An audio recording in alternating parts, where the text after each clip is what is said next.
Total আয়োজনটা হচ্ছে সাধারণ যারা হচ্ছে আন্দোলনকারী ছাত্র জনতা যারা আছে তাদের পক্ষ থেকে আয়োজন করার কারণ হচ্ছে যে আমরা স্বাধীনতা পরবর্তী সময়ে আমাদের যে সাংস্কৃতিক অঙ্গন আমাদের যে সাহিত্যিক অঙ্গন এই জায়গাগুলো কিন্তু ফ্যাসিবাদকে হচ্ছে যে আমাদের কাছে ভিন্নভাবে তুলে ধরছে। এবং বিগত 17 বছর যখন আওয়ামী লীগ ক্ষমতায় ছিল তখন আমরা যে পাঠ্য বইগুলো পড়তাম এই পাঠ্য বইগুলো কিন্তু ভারত থেকে প্রিন্ট হয়ে আসতো। অর্থাৎ ভারত এবং আওয়ামী লীগ আমাদেরকে যে ইতিহাস গেলাইতে চায় আমাদেরকে সেই ইতিহাসটাই পড়ানো হয়েছে মুক্তিযুদ্ধ সম্পর্কে এবং মুক্তিযুদ্ধে শেখ পরিবারের অবদান সম্পর্কে। কিন্তু মুক্তিযুদ্ধ পরবর্তী 4 বছর 1971 থেকে 1975 পর্যন্ত শেখ পরিবার বাংলাদেশের জন্য বাংলাদেশের মানুষের জন্য কি করেছে এই বিষয়গুলো আমাদের কাছে ধোঁয়াশা ছিল। তো এইভাবে তারা হচ্ছে মুজিববাদটাকে মানুষের মনে ইমপ্লিমেন্ট করছে। বর্তমান সময়ে আগে দেখেন আপনি 15 আগস্টকে শোক দিবস হিসেবে এত কড়াকড়িভাবে পালন করা হতো যে ওই দিন যদি দেশে কারো বিয়ে থাকে বা কোনো আনন্দ ঘন কোনো পরিবেশ থাকে এটা মানুষ ভয়ে পালন করতে পারতো না। আওয়ামী লীগ সেখানে বাধা দিত, কারণ শেখ পরিবারের শোক মানে সমগ্র জাতিকে শোক পালন করতে হবে। কিন্তু আমরা যদি দেখি যে 75 সালে যখন শেখ পরিবারকে সেনা অভ্যুত্থানের মাধ্যমে হত্যা করা হয় তখন কিন্তু বাংলাদেশে কোনো শোকের ছায়া নাইমা আসে নাই, কোনো বিক্ষুব্ধ জনতা বা শেখ মুজিবের প্রেমী কোনো মিছিল আমরা বাংলাদেশে দেখিনি। বরঞ্চ আমরা যতটুকু জানি ইতিহাস থেকে যে মিষ্টির দোকানগুলো খুশিতে খালি হয়ে গেছিল। তো এর পরবর্তী সময়ে আমাদেরকে যে বিকৃত ইতিহাস জানানো হয়েছে, যে ইতিহাস বারবার চর্চা করার মাধ্যমে পুরো বাংলার যেই পরবর্তী প্রজন্মগুলো এই প্রজন্মগুলারে শেখ মুজিবে আসক্ত করা হয়েছে। অন্য যে জাতীয় চার নেতা বলেন অন্য যারা বাংলাদেশের স্বাধীনতায় ভূমিকা রাখছে ওই নেতাদের ভূমিকাগুলারে মান করা হয়েছে। এই জায়গাগুলো দূর করার জন্য আমরা এটা একদিনে দূর করতে পারবো না। যে ইতিহাস আমাদেরকে 50 বছর ধরে গেলানো হয়েছে, যেই মুজিববাদের ন্যারেটিভ আমাদেরকে 50 বছর ধরে গেলানো হয়েছে, আমরা আগামী 50 বছর তখন এটা চর্চা করব এবং বারবার বিভিন্ন উপলক্ষের মাধ্যমে মানুষকে বুঝিয়ে দিব যে আমাদেরকে গেলানো ন্যারেটিভে তারা ব্যর্থ হয়েছে। আমরা আসল যে ইতিহাসটা যেটা আমাদের মাঝে পিনাকি সাংবাদিক ইলিয়াস সহ অন্যান্য যারা দেশ বরেণ্য সাংবাদিক এবং বিভিন্ন ঐতিহাসিক যেসব গবেষক আছে তারা আমাদেরকে যে সঠিক ইতিহাসটা তুলে ধরছে এটাই আমরা চর্চা করব এবং আমাদেরকে গেলানো মিথ্যা ইতিহাসটা আমরা হচ্ছে আমাদের এই প্রজন্ম থেকে ভুলিয়ে দিতে চাই। আমরা মানুষকে জানিয়ে দিতে চাই যে মুজিববাদের কোনো থান বাংলাদেশে হবে না এবং আমরা আমাদের সাংস্কৃতিক অঙ্গনে নতুন করে আগামী 50 বছর আমরা চর্চা করব মুজিববাদের বিরুদ্ধে। ওটা যে মিথ্যা মুজিববাদ গেলানো হয়েছে এইটাকে উঠিয়ে নেওয়ার জন্য এটা যে বিষক্রিয়া আমাদের মননে মস্তিষ্কে সেট আপ হয়ে গেছে। যেমন অনেকে দেখেন ফেসবুকে বা সোশ্যাল মিডিয়া আমরা দেখি অনেকে বলতেছে যে শেখ হাসিনা খারাপ ছিল কিন্তু শেখ মুজিব ভালো ছিল, আওয়ামী লীগ খারাপ ছিল কিন্তু শেখ মুজিব ভালো ছিল। এই যে মিথ্যা ন্যারেটিভ, কেন 74-এর দুর্ভিক্ষ হলো আমরা জানি না, কেন বাকশাল গঠন হলো আমরা জানি না। অর্থাৎ স্বাধীনতার পরে যদি শেখ মুজিব ওই আগে শেখ মুজিব থাকতো তাহলে সেনা অভ্যুত্থান করার পরে সেনা সরকার বাংলাদেশে টিকে থাকতো না মানুষের প্রতিক্রিয়ার মুখে। সে এমন কিছু করছে যার জন্য জনগণই 1975 সালের 15 আগস্ট রায় দিয়ে দিচ্ছে যে শেখ মুজিব ফ্যাসিস্ট ছিল, শেখ মুজিব একনায়কতন্ত্রের জনক ছিল, শেখ মুজিব বাকশালের জনক ছিল এবং তার যে ইতিহাস তার যে ঐতিহাসিক অবদান সে ঐতিহাসিক অবদান বাংলাদেশের জনগণ 1975 সালে 15 আগস্ট অস্বীকার করেছে। তো নতুন যে ন্যারেটিভ এই ন্যারেটিভ আমরা দাঁড়াতে দিব না। আমরা এরকম প্রতি 15 আগস্ট বলেন বা যে কোনো উপলক্ষে বলেন আমরা আমাদের প্রজন্মকে মনে করিয়ে দিব যে মুজিববাদের কোনো থান বাংলাদেশে হবে না। বাকশাল গঠনকারী একনায়কতন্ত্র কায়েমকারী এবং যাদের কারণে ভারত বাংলাদেশের সম্পদ লুট করে 1974 সালে বাংলাদেশের দুর্ভিক্ষ হয়েছে তাদের কোনো ইতিহাস বাংলাদেশে ঠাঁই পাবে না। ইতিহাসের যে আস্তাগুর ইতিহাসের যেই নেগেটিভ পোর্শন এই নেগেটিভ পোর্শনে কেবলমাত্র তাদের জায়গা হবে। এজন্যই আমাদের এই অতর্কিত আয়োজন আছে। অতর্কিত আয়োজনটা কি ছিল যদি বলেন? আমাদের আয়োজনটা বেসিক্যালি এই আয়োজনটা করছে বাংলাদেশের এই আয়োজনটা ছোট একটা ব্যাপার ভাই। হ্যাঁ, একটা জিনিস দেখলাম যে এখানে মজার ব্যাপার যে ওনাদের এক ধরনের গান চলতেছে নৌকার ওটার মাধ্যমে আবার ভাঙা হচ্ছে। হ্যাঁ, তো এটার কারণটা কি একটু যদি বলতেন?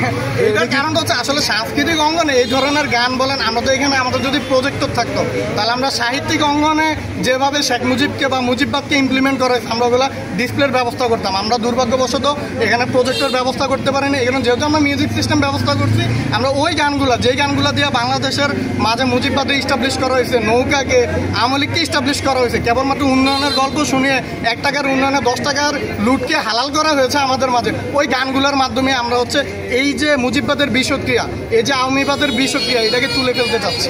এই জন্যই এই গানগুলো আমরা এখানে চালাচ্ছি।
যুব দলের ওনারা আজকে আসছিল আমাদের, তারপরে এখানে প্রোগ্রাম দিছিল আওয়ামী লীগের অফিসে।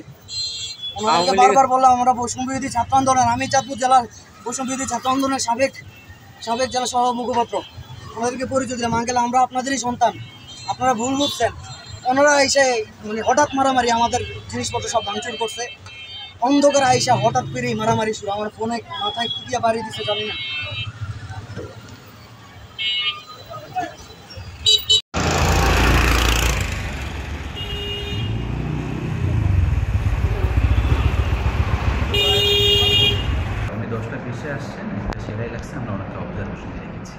একটা সিঁড়ি লাগছে। 15 আগস্টে যে আওয়ামী লীগের যে শোক দিবস, তো তার বিপক্ষে বাকশাল কায়েম করছে মুজিব, তো তার বিরুদ্ধে কিছু পোলাপান্ন এখানে প্রোগ্রাম দিয়েছিল আওয়ামী লীগ অফিসে। সেইখানে তারা একটা কনসার্টের মতো আয়োজন করছিল, সেইখানে সকল স্তরের ছাত্ররা আসছে। বৈষম্য বিরোধী ছাত্র আন্দোলন, জুলাই মঞ্চ, ছাত্র দলের কিছু ছাত্র দলের যত ভাই ছিল ওরা আসছে, ছাত্র শিবিরের ভাইরা আসছে, এনসিপির ভাইরা আসছে, সবাই মিলে আমরা এখানে একটু গ্যাদারিং হয়েছিলাম। তো সেখানে সংবাদ সম্মেলন হইলো, আমরা সবাই এখানে মানে মুজিবের যেই ছবি ছিল, এটা স্মৃতিফলকের ছবি ছিল, ওটা ভাঙছে ওরা। ভাঙার পর সেখানে তারা প্রোগ্রাম করতেছে, তারা এখানে ব্যঙ্গ করে আপনার কি বলে নাচানাচি, যে জয় বাংলা গান লাগে নাচানাচি করতেছিল। তো ওরা আসলে মূলত হাসি মজা করতেছিল, এটা নিয়ে ব্যঙ্গ করে এটা করতেছিল। হঠাৎ সেখানে যুব দল ছাত্র দলের কিছু ভাই আসে, ওনারা বলতেছে, আইসে দাবি করতেছে যে এখানে মানে আইসে খুব অ্যাগ্রেসিভ হয়ে গেছে। ওনাদেরকে প্রথমে একটু ঠান্ডা করে, আঙ্কেল আমরা আপনাদেরই সন্তান, পরিচয় দিছি, জি পরিচয় দেওয়া দিছি আমরা, যে আঙ্কেল এখানে ওনারা আসলে ক্লেম করছে যে এখানে ছাত্রলীগ আছে বা জয় বাংলার স্লোগান কেন দেওয়া হইলো। কোন দলে? আমরা যুব দলে এবং ছাত্র দলে পরিচয় দিছি। হ্যাঁ জি জি, ওনাদের নাম বলতে পারবেন? জি নামটা আসলে স্মরণ নাই। সেলিম একজন আছে, আর হচ্ছে পারভেজ একজন, ওনারা ওনারা আমাদেরই বড়, ওনাদের সাথে অনেক প্রোগ্রামে আমরা ছিলাম আশেপাশে।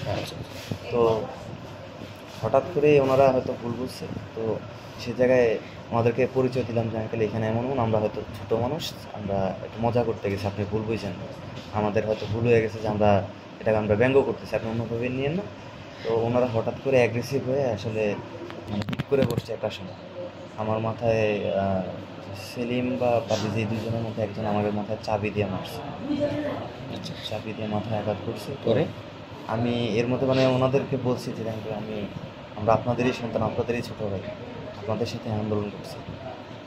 আর আমি আমার পরিচয় দিচ্ছি, আমার সাংগঠনিক পরিচয় আছে। আমি আপনার একটু সাংগঠনিক পরিচয়টা একটু দেন তো, কি পরিচয় দিচ্ছিলেন? বৈষম্য বিরোধী ছাত্র আন্দোলন চাঁদপুর জেলার সাবেক সহ মুখপাত্র। আচ্ছা, আহমেদ স্যার। তো ওইখানে ওনাদের বলছি যে আমরা সেখানে সবাই বৈষম্যবিরোধী ছাত্র আন্দোলন।